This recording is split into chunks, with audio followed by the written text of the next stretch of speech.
Et pour aller plus loin, nous recevons ce soir Olivier Jouan, le chef de service de la navigation aérienne aux Antilles-Guyane. Bonsoir Olivier Jouan. Bonsoir. La Guyane a attendu très longtemps cette nouvelle tour de contrôle. Est-ce que désormais nous sommes à la pointe en matière d'équipement pour la surveillance du ciel?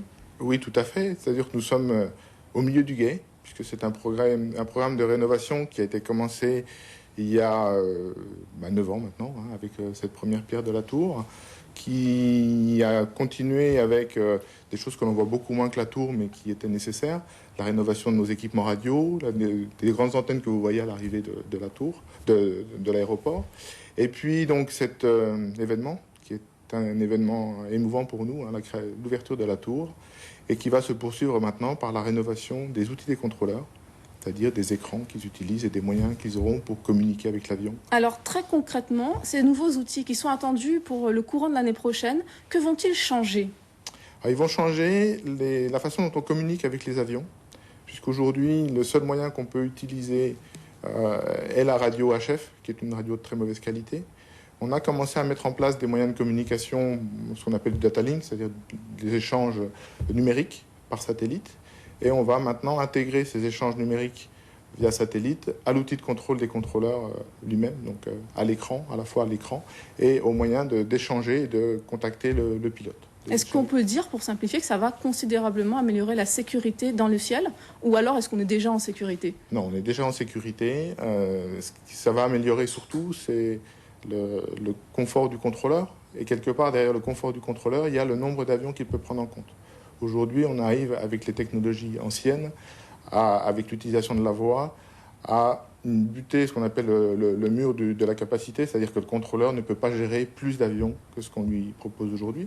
Or, avec la croissance et le développement du trafic aérien, on souhaite que les contrôleurs puissent gérer de plus en plus d'avions dans nos espaces. Et pour ça, il faut moderniser avant tout nos moyens de communication et nos moyens de prévision, puisque lorsque l'ordinateur participe à la communication entre le pilote et le contrôleur, il connaît l'intention du contrôleur et du pilote, et on peut mettre en place des outils de prédiction de trafic, des outils de prédiction de ce qu'on appelle de conflit, c'est-à-dire de risque de croisement un peu plus limite, quoi. Donc, notre objectif, c'est de permettre aux contrôleurs de prendre en compte plus d'avions, sans bien sûr mettre en cause la sécurité. Prendre en compte plus d'avions, on sait qu'une nouvelle compagnie brésilienne est attendue en août en Guyane, à l'aéroport Félix-Éboué.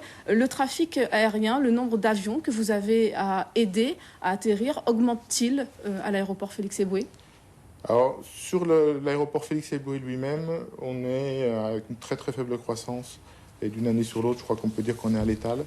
Par contre, comme vous l'avez cité tout à l'heure, Cayenne s'occupe aussi d'une grosse partie océanique, 2 millions de kilomètres carrés, plus de 4 fois la surface de la France, où on a à contrôler des avions qui ne se poseront pas à Cayenne, mais qui vont de l'Europe, principalement de l'Europe vers l'Amérique du Sud.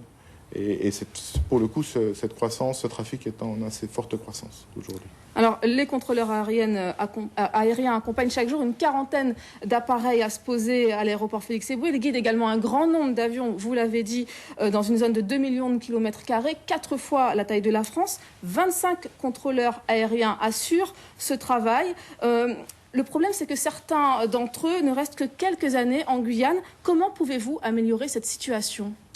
C'est un problème difficile aujourd'hui. C'est ce qu'on appelle l'attractivité.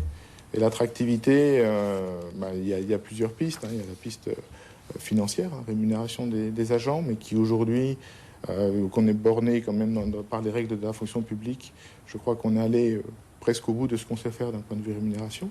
Après, il y a l'intérêt du site lui-même. Et aujourd'hui, malheureusement, on constate une désaffection d'une partie des contrôleurs, pas la totalité, loin de là, mais pour la Guyane.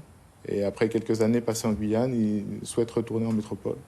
Et on travaille aujourd'hui à rendre la Guyane plus attractive. C'est bien ambitieux, parce que je trouve que c'est un pays qui mérite d'être connu, mais au moins à permettre aux familles de s'intégrer peut-être plus et à se sédentariser en Guyane. Merci Olivier Jouan pour toutes ces explications.